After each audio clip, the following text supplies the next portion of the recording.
ನಮ್ಮ ಪಾರ್ಟಿ ಬಿಜೆಪಿನಲ್ಲೇ ಇರೋದು. ಪಾಪ ಅವರು ಬಿಜೆಪಿ ಅವ್ರು ಕರೀಲಿ ಅಂತ ಕಾಯ್ತಾ ಕೂತಿದ್ದಾರೆ.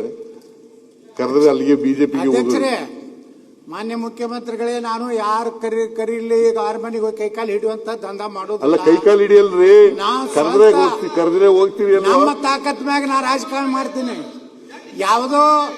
ಯಾವುದೋ ಗುಲಾಮಗಿರಿ ಕೆಲಸ ಮಾಡೋದು, ಯಾರಿಗೂ ಅಪ್ಪಾಜಿ ಅನ್ನುವಂತ ನಾಯಕ ನಾನು ಅಲ್ಲ.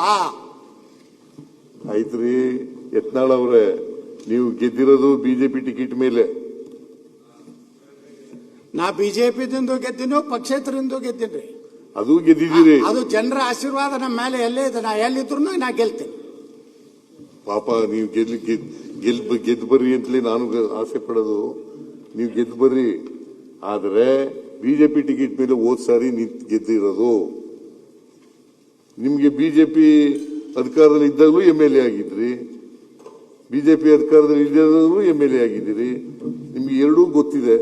ಬಿಜೆಪಿ ಸರ್ಕಾರನೂ ಗೊತ್ತಿದೆ, ಬಿಜೆಪಿ ವಿರೋಧ ಪಕ್ಷದಲ್ಲಿ ಇದ್ಕೊಂಡು ಕೂಡ ಗೊತ್ತಿದೆ, ನಮ್ಮ ಸರ್ಕಾರನೂ ಕೂಡ ಗೊತ್ತಿದೆ. ನೀವು ಹೇಳ್ತಕ್ಕಂಥದ್ದು ಇದೆಯಲ್ಲ, ಅದು ಸರಿಯಾಗಿದೆ ಅಂತಕ್ಕಂಥ ಮಾತುಗಳನ್ನು ಈ ಸಂದರ್ಭದಲ್ಲಿ ನಾನು ಹೇಳಲಿಕ್ಕೆ ಇಷ್ಟಪಡ್ತೇನೆ.